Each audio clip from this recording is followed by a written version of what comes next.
इन जज साहिबान को। अच्छा एतजाज साहब, एक मामला था, वकला ने, बहुत सारे वकला ने ये इस्लामाबाद हाई कोर्ट में दरखास्तें दी कि हम इमरान खान से मुलाकात करना चाहते हैं। 3-4 को इजाज़त मिली, फिर उसके बाद फैसला आ गया। तहरीरी फैसला ये कहता है कि जी ऑनलाइन मुलाकात करवा दें, इंटरनेट, अच्छे इंटरनेट कनेक्शन का बंदोबस्त करें, PTI के कोऑर्डिनेटर कर लें। वो जेलर साहब ने वो फैसला भी मानने से इनकार कर दिया। पहली बात तो ये कि जो ऑनलाइन मुलाकात है उसमें प्राइवेसी इशूज़ हो सकते हैं, क्योंकि हमारे यहाँ पर तो बहुत सारे हैकर्स हैं ना, वो तो प्राइम मिनिस्टर हाउस की ऑडियो हैक कर लेते हैं, तो ये कॉन्वर्सेशन जो है उसको भी हैक करना कोई इतना मसला तो नहीं होगा। लेकिन उसके बावजूद वो जेलर साहब जो हैं वो नहीं मान रहे इस्लामाबाद हाई कोर्ट की भी। वो कहते हैं कि जेल रूल्स के अंदर ये लिखा नहीं हुआ। और दूसरी तरफ मरियम नवाज साहिबा ने पंजाब के अंदर आम कैदियों की सहूलत के लिए वीडियो कॉल का इंतजाम कर दिया। अजीब सी कॉन्ट्रडिक्शन चल रही है। नहीं, वीडियो कॉल पे अगर कोई इत्तेफाक करता है कैदी या उससे बात करने वाला जिसको इजाजत मिली है उससे मिले मुलाकात, तो मुलाकात को फॉरगो करके और वीडियो कॉल पे तैयार हो जाता, वो तो चलो ठीक है। लेकिन अगर कोई नहीं तैयार होता तो ये कैदी का हक तो नहीं खत्म किया जा सकता ना। ये तो उसका हक एक फंडामेंटल राइट है to be dealt with fairly and honestly and not to place undue restriction in his और अपने काउंसिल से भी बात कर सके जी, अपने काउंसिल से भी बात कर सके कैदी इस पे, जिसपे 100 से ज्यादा केसेस हों। वो बात खुफिया रहे, वो बात दोनों के दरमियान रहे।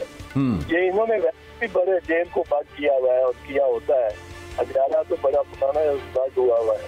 मैं भी इसमें रहा हूँ, तो जब पकड़ा गया था मूवमेंट में इस रखा था। पहली मूवमेंट में मुझे कई जेलें मैंने देखी हैं, और इस जेल में देखा तो इस जेल में कोई काम में वार्न कर देता था। अच्छा। यहाँ इस जगह एहतियात से रहें, इस जगह एहतियात से रहें, ये जहाँ आपकी मुलाकात कराएंगे, ये कोई काम में सिंपैथेटिक जेलर या कोई वार्डर बता देता था कि यहाँ जरा एहतियात करें। तो कैमरे तो सर लगे हुए हैं वहाँ पे, आपका मतलब है कि आवाजें भी टैप हो जाती हैं वहाँ पे, साउंड रिकॉर्डर्स भी हैं जगह पे? आवाजें तो बहुत आसानी से होती है, कैमरे से भी ज्यादा आसानी। कैमरे का तो ये ऑडियो का तो जो माइक है या उसका वो तो आपकी कुर्सी के नीचे भी लगा होता है। सही। जो कैमरे का नहीं। मीटिंग्स की खैर इजाज़त नहीं है, और उसकी वजह ऐसे लगता है कि जैसे आगे वो, मैं क्योंकि अगले सवाल को इसी तरफ आने लगा था, नवाज शरीफ साहब जेल में थे, वो कितनी सारी मुलाकातें करते थे, वो हर तरह के सहाफ़ी जाके उनसे, मैं खुद जानता हूँ कि प्राइवेट मुलाकातें कर लिया करते थे। लेकिन यहाँ पे केस थोड़ा डिफरेंट है, इमरान खान को इजाज़त नहीं है। एट द सेम टाइम 4 दिन पहले एतजाज साहब जर्नलिस्ट के साथ उन्होंने गुफ्तगू की इमरान खान ने, तो वो पेश गोई, he is making a prediction. वो कहते हैं कि 5-6 महीने की बात है, मैं मज़ीद अंदर रहूँगा, उसके बाद ये हुकूमत भी चली जाएगी, मैं भी बाहर होऊंगा। आपके ख्याल में सर, रियलिस्टिकली स्पीकिंग, ठीक है, अच्छी उम्मीद रखें, वो उनका हक है, उनकी जमात का भी हक है, लेकिन रियलिस्टिकली स्पीकिंग आपको लगता है कि ये निकल आएंगे खान साहब बाहर 5-6 महीने में? देखें, अगर तो इससे जाए कि ये नवाज शरीफ क्या कर रही है और क्या कुछ कर रहे हैं ये गवर्नमेंट में आके, तो इनका तो लगता है देर पा इरादा नहीं है। इरादा होगा भी, पर इनके देर पा रहने का इम्कान नहीं है। जिस तरह ये कर रहे हैं, जितना सख्ती करते हैं, जितनी सख्ती करते हैं इमरान खान पे, उतना इनका वोट, उसका वोट बढ़ जाता है, उतनी लोगों की हमदर्दी बढ़ जाती है। और बिल्कुल जिस तरह इन्होंने 3 केसों में इसको सजा कराई है इमरान खान को, वो अल्लामा अल हफीज अल्लामा कभी किसी दुनिया में नहीं सोचा, सोच ही नहीं सकते कि कभी कबल मसीह से भी पहले भी कभी ये हुआ होगा कि प्रोसिक्यूशन के वकला को कहा जाए कि आप इस लम्हे के बाद आप अपने आप को वकला समझे मुल्ज़िम के और उसके बिहाफ पे जिरा करें अपने गवाहों को प्रोसिक्यूशन। ये तो कभी सुना ही नहीं था। ये नहीं था सुना कि प्रोसिक्यूशन अपना सारा बयान कर ले और अपना सारे सबूत और साक्ष्य दे दे, उसके बाद 342 जो सेक्शन होता है जहाँ से डिफेंस का या मुल्ज़िम का की बारी आती है केस पे कमेंट करने की और शहादत देने की, वो 342 सेक्शन पे आके कहें कि जी केस खत्म है, आपने कुछ नहीं कहना, कह सकते, और केस वो टीम जीत गई है, पहली जो बैटिंग की है और दूसरे को बैटिंग का मौका ही नहीं देगी। ये दोनों में हुआ है, वो तोशा खाना में भी और साइफर में भी। ये किस तरह का इंसाफ है? मतलब है ये नून लीग अपने इक़्तिदार को मुख्तसर तरीन कराने पे तुली भी लगी। बहुत एक मामला चल रहा है, ऑपोजिशन लीडर अभी तक नोटिफाई नहीं हो सके, उमर अयूब साहब कौमी असम्बली के अंदर, और परसों आज़म नज़ीर तारड़ साहब, उनकी ये अंडरस्टैंडिंग है लॉ की, वो ये कहते हैं कि चूंकि उन्होंने सुन्नी इत्तेहाद काउंसिल को ज्वाइन नहीं किया था, पाकिस्तान तहरीक इंसाफ है नहीं पार्लियामेंट में, तो he doesn't belong to any party, तो इस वजह से उनको नोटिफाई नहीं किया जा सकता। ये कोई बड़ी बारीकी है, वो कहते हैं कि ये इस पर बहस करनी पड़ेगी। आपकी राय क्या है इस पर सर? नहीं जी, जिसको majority of the MPa members of the MNA, majority of the members जिसको सपोर्ट करें, जो लिख के दे दें, वो मेंबर्स इंडिपेंडेंट हो या किसी पार्टी से हो या छह पार्टियों से हो, ये तो सिंपल काउंट की बात है। ये किस तरह की रस्में डाल रहे हैं?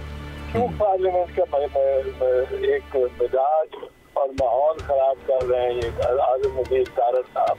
इनको दिलचस्पी होनी चाहिए कि इसमें माहौल बेहतर हो। All that has to do is the majority of the members in the opposition, जो कि गवर्नमेंट पार्टी में नहीं है, उनके अलावा भाई वो लिख के दे दें, दस्तखत करके कि ये हमारा लीडर है और इसको हम नॉमिनेट करते हैं as the leader of the opposition. उनका इंडिपेंडेंट होना, उनका इंडिपेंडेंट ना होना, उससे कोई ताल्लुक ही नहीं है, सरोकार ही नहीं है, वो किस जमात से बिलोंग करते हैं, किससे नहीं करते। ये आज़म नज़ीर तारड़ साहब से तो मुझे तवक्को नहीं थी कि वो इस तरह करेंगे। सारी पार्लियामेंट अपनी को और खराब कर दें और मुश्किल में डालें। ये कुछ दिल्ली से करने वाले हैं, जो कुछ दिल्ली से गवर्नमेंट को, लीडर ऑफ द ऑपोजिशन को एक्सेप्ट करना चाहिए। अगर तो कोई और है जो कि इनसे ज्यादा उमर अयूब साहब से ज्यादा दस्तखत करवा सकता है एमपी एमएनए का, वो तो उसका तो हक बनता है। अगर नहीं बनता तो ये रखने निकालने ये गवर्नमेंट पार्टी की तरफ से ये बिल्कुल गलत है।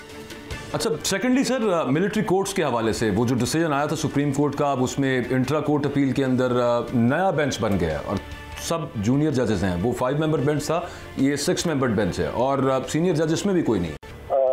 खुद काजी साहब को बड़ा शिकवा रहा है, सारा टेन्योर जो उमर साहब अलियाज साहब का था कि सीनियर जज कोई नहीं दिखाते। Exactly. अब सीनियर जजेस जो है उनसे वो राय मेरा ख्याल नहीं दे सकते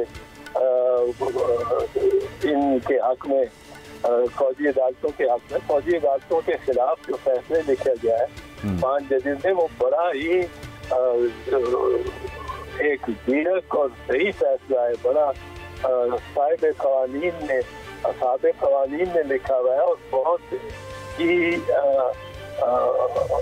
फैसलों के हिसाब से भी एक बेहतरीन फैसला और नजीरों पे है।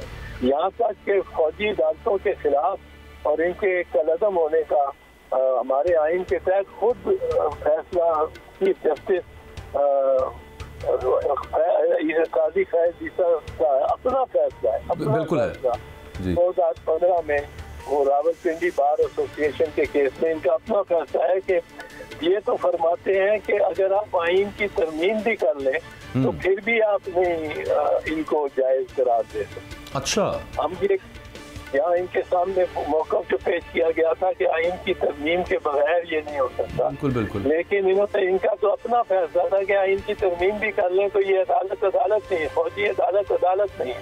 एक वो आपने अभी फरमाया ना कि जो सीनियर जजेस हैं उनसे तो ये बिल्कुल भी तवक्को नहीं की जा सकती कि वो मिलिट्री कोर्ट्स के हक में किसी किस्म का फैसला दे दें। तो इससे एक अगर लॉजिकली उसको देखा जाए तो मुझे ऐसे लगा जैसे आप ये कह रहे हैं कि जूनियर जजेस से की जा सकती है तवक्को। नहीं, जूनियर जजेस का मैं नहीं कहता हूँ, ये तो काजी फैज ईसा साहब के अपना मौक़िफ़ है ना, मेरा अच्छा, ठीक सब बराबर है और इतनी तवक्को नहीं करनी चाहिए। पर जो सीनियर हो जाते हैं वो जरा ज्यादा एतमाद हो जाते हैं, बिल्कुल ठीक। वो अपने आप एक दूसरे के दरमियान भी उनकी एक जो पोजीशन बन जाती है और वो बड़े इंडिपेंडेंट होते हैं। वरना वो जूनियर मोस्ट जजेस में इस वक्त है मुसर्रत हिलाली साहब है।